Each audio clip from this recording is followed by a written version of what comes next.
Hey guys, welcome back. My name is Kylie Gray and you are in you're in Central Oregon. We have a storm rolling in. You can see behind me. I'm actually between storms.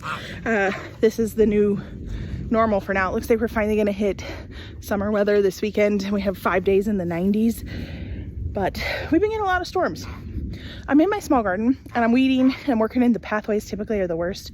I haven't worked that long in here, but I did want to talk to you guys and show you what's been going on. We're a zone 3 garden.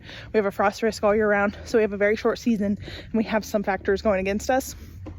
We did have some hard freezes. My family and I just got back from a few, like last week at the coast, and that was really good, which is why this is the first video up in a while. Yeah, I have had to replant. This is my second time replanting things in here. I'll just talk about why. I talked about this, well, a few months ago.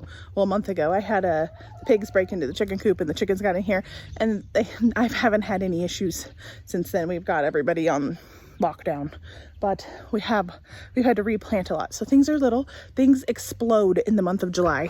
And so just be prepared. June is always very, very slow going. If you're local and you're like, my garden is small. Well, unless you're starting from starts, if you're direct sowing things are going to be small. Well, I have some perennials that are growing up in here now, and that's how you kind of get the bigger plants, is if you have perennials. But a lot of times it's just direct sowing, or you're buying starts from the store. And this year I did buy some starts, which kind of saved my bacon because the chicken had ate my seeds. You're gonna hear thunder. I'm gonna hurry up and want to film and yak at you guys, but I also don't want to get struck by lightning, you know what I mean? Let's start with this guy. He's getting large. This is my Russian comfrey. I got him off Etsy. I don't know the shop, but I got him off Etsy 3 years ago, and he is huge. He did get frostbite. I've been coming in here. Some of his blossoms didn't, but some of them did. And I've just been coming through. You can see where I broke off a stem here. And, oh, here's a bad leaf. And this is what frost damage can look like on a lot of things. Things will just turn brown, black, they'll shrivel up and die. This is a little bit of damage. That's okay. He'll recover. And you can also see when the chicken's broken, there's like some hole damage. Same with that. Have some work to do in this garden. You're gonna see weeds in the pathways, and you're also gonna see raspberries that they're starting to trail out. When the chickens busted in, I had to replant my sunflowers. They could be a little taller. I have some volunteers that are, I don't know, I'll show you up here from last year. Sunflowers will volunteer in here, even in our cold season. They're pretty hardy. Mine are coming up. And if you've followed along with us in years past, we have sunflowers will get way up here, and it'll be like a wall of sunflowers. You won't even be able to see the chicken coop once these are up. I also have my giant, well, this is its 3rd year lilac. I got it as like a stick of a start. She's coming in good. Okay, so these sunflowers, you see how they're really close together. Once they get a little bigger, even now I could transplant them, and like this is an empty space here. I can pluck one of these out and put it there, and vice versa wherever I want them. Wherever there's some bare spaces along here, you can transplant them. They will flop down and act like they're dying, but they will be okay. The first bed are my walking onions. They're getting pretty big. I planted these last year, well, this will be their 2nd year, because yeah. So they're huge, and you can harvest the bulbs. The bulbs are kind of small. I think they can get bigger once they get more mature, but I'm not harvesting them I'm not touching them. I want them to just grow and grow abundantly. And what happens is this will form a cluster of bulbs, and then it'll flop over, and it'll put itself in the soil.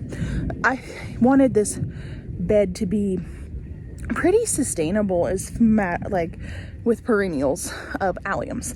It's not there. I'd love for these walking onions to take over the majority of the bed, which is why I'm not touching them.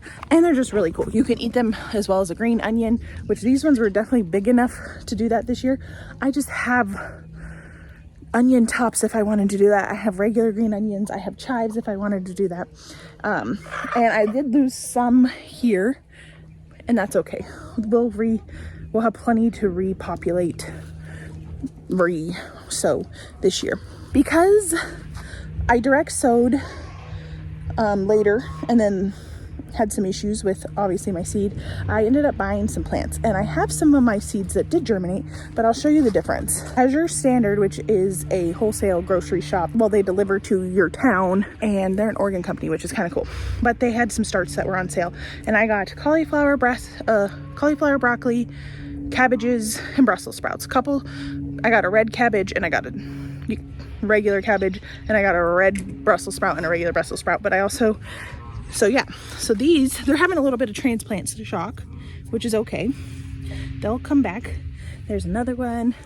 So I planted those in these 4 rows, and just to give us a head start, because my seeds were taking forever, which I've talked to a lot of people, and it seems like that's what's happening. Here is one of the ones I direct sowed. It's a baby. Give me a little head start. Also, do you remember a few months ago, I came out here and there was an ice patch here. I threw spinach seeds on the ground, and I told you they like it cold. Well, this is it. It's sporadic and it doesn't look like uniform rows, but they're ready to harvest. We got some baby spinach, we got some regular spinach. It's primo. So here is a volunteer sunflower, and it got a little nit, and you can see how much taller it is than one I sowed. We also have some weeds. This is lamb's quarter. It will take over your garden, but it is edible. And there are worse tasting greens that I've tasted that I've grown from seed. So, but they're so abundant, it will take over your entire garden, which is why I'm out here weeding. I got the stirrup hoe. I'm just going to town. This is my gooseberry bush, and she is gorgeous this year. This is the best she's ever looked, and this is her 5th year. Anyway, look at, she's loaded with gooseberries all in there. They're not ripe yet, so they're doing really good. Got a little bit of horseradish coming up. This bed I did the same. It has starts, like I said, this bed, and this bed. You could see how bad the weed. We're just coming in here. A lot of this is wild chamomile coming up. We just have a lot of weeds we got to take care of, and that's okay. It's not bad. It takes a couple minutes just to come through here and do it. The beds are pretty weed free. I have a lot of poppies coming up in the beds. I have a lot of, wow, this is sounding worse than it is. This is, people are taking down trees and then there's thunder. It's not like lightning cracking, but it does sound like that. So if you're hearing that, it's just these people taking down some trees. Got some elderberries. I am going to transplant these guys. We have a lot of volunteer calendula, which is super hardy, and calendula is super medicinal. Also can be used for cut flour. I'll show you the seedling. I'll go up here and show you a seedling. I have a bigger one. It makes it more distinct. Sometimes when you're learning to garden, you kind of have to let things go, like get a little more mature so you can tell what it is. Otherwise, you're weeding things that you shouldn't. Our red currant bush is here. She's also loaded down for the first. She had a couple berries last year. I don't know if you can see in here. The green. The berries are green right now. That's exciting. Oh, here we go. Here's some calendula. So sometimes you just have to wait until they get bigger. This is all calendula, and this will be beautiful. I kind of just let the calendula run wild because it's so medicinal and it's so beautiful, and you could cut it. It's easy to seed save. A lot of these are just my seeds I spread out here. In this row, I got a couple grasses, but these are Parisian market carrots I sowed, and they're doing quite well. It is starting to rain. It is coming. But this garden, I've really been enjoying it. I'm actually going to cut back on my larger garden this year. This is the first year with no help, and it's just a lot. We'll just mention this on this video. I haven't put it out. I've texted it to some neighbors and things, see if they were interested or knew anybody. But that big garden, we have 5-6 beds left in there that people could have. They're ready to plant. You will need to weed them before you plant, probably. But we were thinking of doing a community garden where if people wanted to come and plant, didn't have the garden space, they could come and plant. We still got a lot of time left. We're just getting going, guys. This garden is going to jump massively in a matter of weeks. By mid-July, this garden will look completely different. So if that's something you're interested, my email's down below. If you don't know how to grow food and you're curious about how, I will kind of walk you through it too.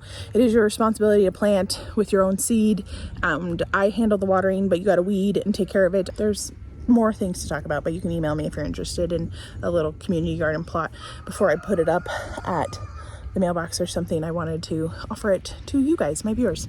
And if you made it this far in the video, you're interested in gardening. So there's that. Got some hollyhocks growing up good. They're doing good. Poppies are mixed in there. Calendula's mixed in there. It's going to be a kind of, this place gets the least amount of water over by this tree because I think tree beard kind of blocks it from you. From a lot of the water. So I wanted it just be flowers. I've tried to grow a million things over there.